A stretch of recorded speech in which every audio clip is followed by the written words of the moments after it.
നമുക്കിന്നേ ചൂര മീൻ തേങ്ങ വറുത്തരച്ച് വെക്കുന്ന എങ്ങനെയെന്ന് നോക്കാം. അതിലേക്കായിട്ടുള്ള ചൂര മീനാണിത്. ഇതിന് ചൂര എന്നും ട്യൂണ എന്നും സൂത എന്നൊക്കെ പറയും കേട്ടോ. പല സ്ഥലങ്ങളിൽ പല പേരാണ്. ഇതിന് തേങ്ങ വറുത്തരയ്ക്കുന്ന അതിലേക്ക് വേണ്ടി തേങ്ങ തിരികെ വെച്ചിട്ടുണ്ട്. ഇതാ ചെറിയ ഉള്ളി, കുറച്ച് തേങ്ങ, ഒരു 3 നാക്ക് തേങ്ങ മതിയാവും കേട്ടോ. പിന്നെ ഒരു കൊത്ത് കറിവേപ്പില. ഇത്ര സാധനമേ നമുക്ക് വറക്കാൻ വേണ്ടി, വേറൊന്നും വേണ്ട. ചീനച്ചട്ടി അടുപ്പി വയ്ക്കുക. അതൊന്ന് ചൂടായി വരുമ്പോഴത്തേക്കും അതിലേക്ക് നമ്മൾ ഇത്തിരി വെളിച്ചെണ്ണ ഒഴിച്ച് കൊടുക്കുക. വെളിച്ചെണ്ണയൊക്കെ കുറച്ച് ഒഴിച്ചാൽ മതി കേട്ടോ, ഒരുപാടൊന്നും ഒഴിക്കണ്ട. ഇതിൽ തന്നെ തേങ്ങയും വരട്ടി നമുക്ക് എടുക്കണം. ഉള്ളി അങ്ങോട്ട് ഇട്ട് കൊടുക്കുക കേട്ടോ. തീ എപ്പോഴും സിമ്മിൽ തന്നെ ആയിരിക്കണം. ഈ തേങ്ങ വറുത്ത് തീരും വരെ തീ കൂട്ടുകയേ ചെയ്യരുത്, സിമ്മിൽ തന്നെ വേണം. ഇതങ്ങോട്ട് മറിച്ചും തിരിച്ചുമൊക്കെ അങ്ങോട്ട് ഇട്ട് കൊടുക്കുക. ഇതിൻ്റെ ഉള്ളൊക്കെ വേവാനുണ്ട്, പുറം മൊരിയും, ഇതിൻ്റെ ഉള്ള് വേവാനുണ്ട് എന്ന് വെച്ചിട്ട് വല്ലാണ്ട് അങ്ങ് മൊരിയണ്ട. ബാക്കി തേങ്ങയുടെ കൂടെ കിടന്ന് വെന്തോളും. ഈ ഉള്ളിയൊക്കെ അരച്ച് ചേർക്കുമ്പോൾ നല്ലൊരു ടേസ്റ്റ് വരും കേട്ടോ. ഇത് കറി വെച്ചിട്ട് കൂട്ടി നോക്കിയാലേ അറിയാവൂ. ചപ്പാത്തിക്ക് ഇത് സൂപ്പർ കറിയാണ് കേട്ടോ. ചപ്പാത്തിക്കൊക്കെ ഞങ്ങളിത് എടുക്കലുണ്ട്. ഉള്ളി മൂത്ത് വന്നിട്ടില്ല, കുറച്ചുകൂടി ഉണ്ട്.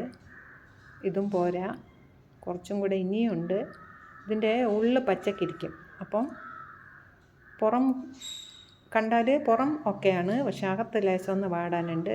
ഏകദേശമായി. ഇനി നമുക്ക് ഇതിലേക്ക് ഈ തേങ്ങയെ തട്ടി കൊടുത്തു. ഞാൻ തേങ്ങയും കരിവേപ്പിലയും ഉള്ളിയും മാത്രം മതി. തേങ്ങ ഒരു 3 നാക്ക് തേങ്ങ മതി ആ കണ്ട മീനിന്. അപ്പോൾ കൂടുതൽ മീനുണ്ടെങ്കിൽ അതിൻ്റെ അനുപാതത്തിന് ഈ സാധനങ്ങളും കൂട്ടിക്കൊള്ളണം കേട്ടോ. അതാണേ കണക്ക്. ഇപ്പം അത്ര മീനിന് ഇത്ര മതി. ഇത് ഇത്ര ചുവന്നിട്ടുണ്ട് തേങ്ങ. ഇത് പോരാ, കുറേയും കൂടെ മൂക്കണം, നന്നായിട്ട് ചുവക്കണം, കരിയരുത്. നമ്മൾ ഇറക്കുന്നതിന് കുറച്ച് മുമ്പായിട്ട് സ്റ്റൗ അങ്ങ് ഓഫാക്കണം. ഓഫാക്കിയിട്ട് നമ്മൾ പണി കഴിഞ്ഞു എന്ന് വെക്കരുത്, നമ്മൾ ഇളക്കി കൊടുക്കണം. ചീനച്ചട്ടി ചൂടായി കിടക്കുകയാണ്, തേങ്ങയും ചൂടായി കിടക്കുകയാണ്. അപ്പം ഇത്തിരി തേങ്ങയെ പ്രത്യേകിച്ചുള്ളൂ, അപ്പം അങ്ങോട്ട് പെട്ടെന്ന് കരിയും. ഇപ്പം ഓക്കെയാണ്. ഞാനിത് കോരി ഞാനൊരു പാത്രത്തിൽ വെക്കുകയാണ് അരയ്ക്കാനേ. പക്ഷേ നമ്മളിത് വച്ചിട്ട് ഒരിടവും പോകരുത്, അടിയിലുള്ള സാധനങ്ങൾ കരിഞ്ഞു പോകും. അതുകൊണ്ടാണ് ഇളക്കണം എന്ന് പറയുന്നത്. ഓഫാക്കിയാലും. ഞാനിത് ഇവിടെ കൊണ്ടുവച്ചിട്ടുണ്ട്. ഇവിടെയാണ് എൻ്റെ അമ്മിയുള്ളത്. ഞാൻ അമ്മിയിലരയ്ക്കും, എനിക്കതാണ് ശീലം. നിങ്ങൾ മിക്സിയിലരച്ചോ. എപ്പോഴും പറയും പോലെ അമ്മിയിലരച്ചാലും മിക്സിയിലരച്ചാലും എങ്ങനെ അരച്ചാലും നന്നായിട്ട് നല്ല പട്ടുപോലെ മഷി പോലെ അരച്ചെടുക്കണം, എന്നാലേ കറി നന്നാവുള്ളൂ. ഞാനിത് അരച്ച് വാരി ഒരു പാത്രത്തിൽ വെച്ചിട്ടുണ്ട്. പിന്നെ നമുക്കിനി വേണ്ടത് ഇതൊക്കെയാണ്. ഒരു സവാള, ഒരു തണ്ട് കറിവേപ്പില, ഒരു നല്ല പഴുത്ത് തുടുത്ത തക്കാളി, അത് 2 ആയാലും കുഴപ്പമൊന്നുമില്ല, ഇത്ര ഉള്ളി, ഇത്ര ഇഞ്ചി, ഇത്ര പുളി, ഒരു 3 പച്ചമുളക്. ഇത്രയും സാധനമാണ് നമുക്ക് വേണ്ടത്. കാണുന്നുണ്ടല്ലോ, ഒരു സവാള, ഒരു കൊത്ത് കറിവേപ്പില, ഒരു തക്കാളി, 3 പച്ചമുളക്, 2 കുഞ്ഞ് കഷ്ണം ഇഞ്ചി, ഇത്ര പുളി. ഇത്രയാണ് നമുക്ക് വേണ്ടത്. ഇനി നമുക്കിതൊക്കെ ഒന്ന് അരിഞ്ഞെടുത്ത് വരാം. സവാള ഞാൻ അരിഞ്ഞ് വെച്ചിട്ടുണ്ട്. കറിവേപ്പില തണ്ടിനെ മുറിച്ച് ചെറുതാക്കി വെച്ചിട്ടുണ്ട്. തക്കാളി അരിഞ്ഞ് വെച്ചിട്ടുണ്ട്. ഇഞ്ചി അരിഞ്ഞ് വെച്ചിട്ടുണ്ട്. പച്ചമുളക് 2ആയിട്ട് കീറി വെച്ചിട്ടുണ്ട്. 3 പച്ചമുളകിനെ 2ആയിട്ട് കീറി അവിടെ 6 കഷ്ണം മുളക് അവിടെ ഇരിപ്പുണ്ട്. ഇത്രയുമാണ് സാധനങ്ങൾ. ഇതിന് നമ്മൾ പുളി വെള്ളത്തിലിട്ടാണ് വേവിക്കുന്നത്. പുളി പിഴിഞ്ഞൊരു പാത്രത്തിൽ എടുത്ത് വച്ചിട്ടുണ്ട് ഞാൻ. നല്ല പഴുത്ത തുടുത്ത തക്കാളി ആവണം കേട്ടോ. 2 ഇട്ടാലും കുഴപ്പമൊന്നുമില്ല, കുറച്ചും കൂടെ ഒരു ടേസ്റ്റ് വരും. പിന്നെ തക്കാളിയൊക്കെ കുറച്ച് ഉപയോഗിക്കുന്നതാണ് നല്ലത്. കല്ലൊക്കെ ഉള്ളവരെ തക്കാളി തീരെ ഉപയോഗിക്കില്ല. അതുകൊണ്ടാണ് ഞാൻ ഒരു തക്കാളി എന്ന് പറഞ്ഞത്. അടുത്തത് പുളി വെള്ളം റെഡിയാണ്.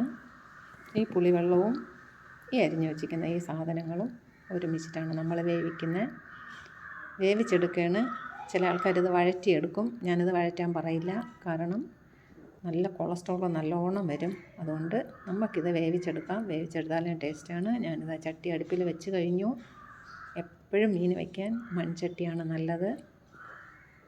മറ്റുള്ള പാത്രങ്ങൾ അപേക്ഷിച്ച് നല്ലത് മൺചട്ടിയാണ്. അതിലേക്ക് ഒരു സ്പൂൺ മുളക് പൊടി ഞാനിത് ഇട്ട് കൊടുക്കുന്നുണ്ട്. ഉണ്ടോ, അത്യാവശ്യം എരിവിനുള്ള മുളക് പൊടി ഇട്ടിട്ടുണ്ട്. കുറച്ച് മല്ലിപ്പൊടി ഇട്ടിട്ടുണ്ട്. മുളകിൻ്റെ അത്ര ഇടണ്ട, മല്ലിപ്പൊടി കുറച്ചിട്ടാൽ മതി. ഉണ്ടോ, ഈ സ്പൂണിനാണ്, ചെറിയ സ്പൂണാണ്. തീരെ ചെറുതല്ല, ആദ്യത്തേനെ അപേക്ഷിച്ച് മല്ലിയുടെ സ്പൂണ് ചെറുതാണ്. അത് വറുത്ത് പൊടിച്ച മല്ലിപ്പൊടിയാണ്. പിന്നെ ഒരു ഒത്തിരി കുഞ്ഞ് സ്പൂണിലൊരു ഇത്തിരി മഞ്ഞളിൻ്റെ പൊടി ഇട്ട് കൊടുക്കുക. നമുക്കിതിലേക്ക് ഉപ്പാണ്, ഞാൻ കല്ലുപ്പാണ് ഉപയോഗിക്കുന്നത്. നിങ്ങൾ പൊടി ഉപ്പാണ് ഉപയോഗിക്കുന്നതെങ്കിൽ അതിടുക. ഞാൻ കല്ലുപ്പായതുകൊണ്ട് കല്ലുപ്പിട്ടു. ഉണ്ടോ, മല്ലി, മുളക്, ഉപ്പ്, മഞ്ഞൾ, ഇത്രയും സാധനം. ഇതിലേക്ക് നമുക്കിനി ഇത്തിരിശെ പുളിവെള്ളം എടുത്ത് ഒഴിച്ചു കൊടുക്കണം. ഇതിലേക്ക് ഇത്തിരി പതുക്കെ ഒഴിക്കണം. അതിൻ്റെ അടിയിൽ ചിലപ്പോൾ കൊത്തുണ്ടാവും പുളിവെള്ളത്തിൻ്റെ, അതുകൊണ്ട് ഇത്തിരിശെ ഒഴിച്ചു കൊടുത്താൽ മതി കേട്ടോ. ഒഴിച്ചു കൊടുത്തു. പുളിവെള്ളമായി നമ്മളെ എല്ലാം ആയി. ഇതെന്താണെന്നറിയോ? ഇത് ഉലുവപ്പൊടിയാണ്. ഉലുവ വറുത്ത് പൊടിച്ച് വെച്ചിരിക്കുന്നത്. ഒരു നുള്ളിട്ടാൽ മതി, കൂടുതലിട്ടാൽ കയ്ക്കും. അതിനുശേഷം നമ്മൾ ഈ അരിഞ്ഞു വെച്ച സാധനങ്ങളൊക്കെ ഇതിലേക്ക് തട്ടി കൊടുക്കുക. ഉണ്ടോ, ഈ പുളിവെള്ളത്തിലേക്കും ഈ പൊടിവർഗ്ഗം കലക്കിയതിൽ കൂടെ ഇത്രയും സാധനങ്ങൾ അരിഞ്ഞ് പ്ലേറ്റ് വെച്ചില്ലേ, അതങ്ങോട്ട് ഇട്ട് കൊടുക്കുക. എല്ലാം ഇട്ട് കൊടുക്കുക.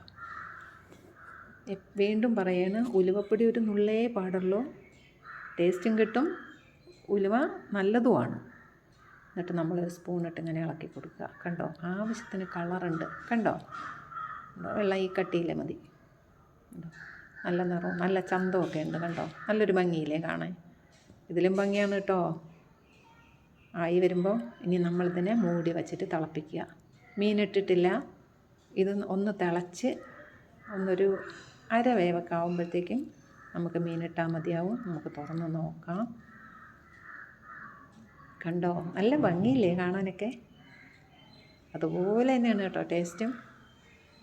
ഈ ഭംഗി കണ്ട പോലെ തന്നെയാണ് ടേസ്റ്റ്. സൂപ്പർ ടേസ്റ്റാണ്. അതുകൊണ്ടാണ് വീണ്ടും വീണ്ടും വയ്ക്കാൻ നോക്കുന്നത്. ചപ്പാത്തിക്ക് സൂപ്പർ സാധനമാണ് കേട്ടോ. ചോറ്, ചപ്പാത്തി, നമുക്ക് മനസ്സിനിണങ്ങിയ എല്ലാ സാധനങ്ങൾക്കും ഇത് കൂട്ടാം. ഞാൻ ചിലപ്പം ദോശയ്ക്കും ഒക്കെ എടുക്കലുണ്ട്. ഇനി നമ്മൾ മീനങ്ങോട്ട് ഇട്ട് കൊടുത്തു കേട്ടോ. ചൂരമീൻ്റെ ചില ഭാഗമൊക്കെ കറുത്ത് കിടക്കുന്നുണ്ടോ? ഈ കറുത്ത കഷ്ണം ചില ആൾക്കാർ കഴിക്കില്ല, ചില ആൾക്കാർക്ക് ഇഷ്ടമല്ല. അതിൻ്റെ മസിലെന്നാണ് പറയുന്നത്. ചൂരമീൻ ഇങ്ങനെ വളഞ്ഞിങ്ങനെ നീന്തുമല്ലോ, അപ്പം അതിൻ്റെ ശക്തിപ്പെട്ട മസിലാണ് കറുത്ത നിറത്തിലുള്ളതെന്നാണ് പറഞ്ഞ് കേട്ടിട്ടുള്ളത്. ഇനി ഇത് അടച്ച് വയ്ക്കുക. അതുകൊണ്ട് കറുത്ത കളറിലുള്ള കഷ്ണത്തിന് പറയത്തക്ക പ്രശ്നങ്ങളൊന്നുമില്ല. എനിക്ക് നല്ല ഇഷ്ടമാണ് കറുത്ത കഷ്ണം. ഇതാ, പിന്നെ കുറച്ച് നേരം ഒന്ന് വേവിക്കുക. ചൂര അത്യാവശ്യം വേവുള്ള മീനാണ്. അത് നന്നായിട്ട് തന്നെ വേവിക്കണം. കണ്ടോ, വെന്തിട്ടൊന്നുമില്ല. നല്ല തീയിട്ട് കൊടുക്കുക, നന്നായിട്ട് തീയിട്ട് കൊടുക്കുക. ആയിട്ടില്ല കേട്ടോ, നമുക്ക് അടച്ച് വയ്ക്കാം. അടച്ച് വെച്ചു. ഇനി വേവട്ടെ. വേവുമ്പോഴത്തേക്ക് കുറേ വെള്ളമൊക്കെ അങ്ങ് വറ്റിയാലായി. ഏകദേശമായി കേട്ടോ. ഞാൻ ഇട്ട് കൊടുക്കുന്നത് കൂട്ടാണ്. അത് കലക്കി ഒഴിക്കാത്തത് അതിൻ്റെ വെള്ളത്തിൻ്റെ സ്ഥിതി അറിയില്ല, അതുകൊണ്ടാണ്. അതുമല്ല, കൂട്ടിത്തിരിയേ ഉള്ളൂ, അതിലിട്ട് ഉടയ്ക്കാനേ ഉള്ളൂ. സ്പൂണിട്ടൊന്ന് കറക്കി എടുത്താൽ മതി. ഉണ്ടോ, അയ്യടാ, ചപ്പാത്തിക്ക് പാകം കേട്ടോ. നല്ലൊരു മണം വരുന്നുണ്ട്. എന്താ മണം! ഉണ്ടോ, എപ്പോഴും കറി കട്ടിക്കിരിക്കുന്നതാണ് നല്ലത്. ടേസ്റ്റും അതാണ്. കുറേ വെള്ളമാക്കിയിട്ട് എന്തിനാ? ഇത്തിരി കട്ടിയുള്ള കറി ഒരിത്തിരി മതിയല്ലോ. അതാ, നല്ല നിറവും ഉണ്ട്, നല്ല മണവും ഉണ്ട്. ഈ സമയത്ത് നമ്മൾ ഉപ്പ്, പുളി എന്ന് വേണ്ടതെല്ലാം നോക്കിക്കൊള്ളണം. എന്ത് കുറവുണ്ടെങ്കിലും നമുക്കിപ്പോൾ ചേർത്ത് കൊടുക്കാം. ഇതാ കണ്ടോ, എല്ലാ ഐറ്റവും ഉണ്ട് ഇതിനകത്ത്. ഉണ്ടോ, കണ്ടോ, ചാറ്, ഗ്രേവി കണ്ടോ, കണ്ടോ, നല്ല മീനാട്ടോ. നന്നായിട്ട് ചോറിനും പറ്റും, എല്ലാത്തിനും പറ്റും. നമുക്ക് എന്തിനൊക്കെ ഇത് കൂട്ടാൻ തോന്നുന്നതിനൊക്കെ നമുക്ക് കൂട്ടാം. ഉണ്ടോ, കഴിഞ്ഞു പണി. ഇനി ഇതിൽ പറയത്തക്ക ഒരു പണിയുമില്ല. ഇത് വറവിടാനും നിൽക്കണ്ട, ഒന്നിനും നിൽക്കണ്ട കേട്ടോ. എല്ലാവരും ഉണ്ടാക്കിക്കോളി. ഇനി ഒരു ഇത്തിരി വെളുത്തുള്ളിയും കൂടി ഇട്ട് കൊടുത്താൽ, അത് ഇഷ്ടമുണ്ടെങ്കിൽ ഇട്ടാൽ മതി. എല്ലാവരും ഇടണമെന്നില്ല. വെളുത്തുള്ളിയുടെ ടേസ്റ്റ് ഇഷ്ടമുള്ളവർ ഇട്ട് കൊടുക്കുക കേട്ടോ. ഇട്ട് ഒരിത്തിരി ഒന്ന് ആയതിന് ശേഷം നമ്മൾ സ്റ്റവ് അങ്ങ് ഓഫാക്കുക. കാരണം ഇത് മൺചട്ടി ആയതുകൊണ്ട് ഇത് പിന്നെയും കുറേ സമയം കൂടെ ഇരുന്ന് തിളയ്ക്കും. ആ സമയത്ത് വെളുത്തുള്ളി വെന്തോളും. വെളുത്തുള്ളി കുറേ വേവിച്ചാൽ അതിൻ്റെ ഗുണവും പോവും.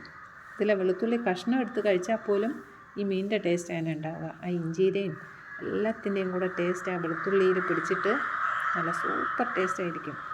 ഞാൻ പറയുന്നത്, നിങ്ങൾ ഒരു തവണയെങ്കിലും ഇതുണ്ടാക്കി നോക്കിയാൽ വീണ്ടും വീണ്ടും ഇതുണ്ടാക്കും. ചൂര എങ്ങനെ വെച്ചാൽ നല്ല ടേസ്റ്റാണ്. എൻ്റെ അറിവിൽ ഏറ്റവും നല്ലത് തേങ്ങ വറുത്തരച്ച് വെക്കുന്നതാണ്. മുളകിടുന്നതിനേക്കാളും തേങ്ങ അരയ്ക്കുന്നതിനേക്കാളും ഒക്കെ നല്ലത് ഫ്രൈയും എല്ലാത്തിൽ നിന്നും. പിന്നെ പൊരിക്കുന്നതിൻ്റെ ടേസ്റ്റ് വേറെയാട്ടോ.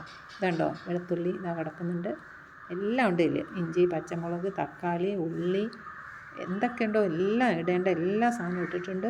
അതിൻ്റേതായ ഗുണവും ഉണ്ട്, നല്ല ടേസ്റ്റുമാണ്. ഇപ്പോഴും തിളന്നിട്ടില്ല, കണ്ടോ. കഴിഞ്ഞു കേട്ടോ. എന്ത് സംശയം ഉണ്ടെങ്കിലും എൻ്റെ കമൻറ്റ് ബോക്സിൽ വന്ന് ചോദിച്ചാൽ ഞാൻ പറഞ്ഞുതരാം. നല്ല കറിയാണ്, എല്ലാവരും ഉണ്ടായിക്കോളി. വേറൊരു റെസിപ്പി ആയിട്ട്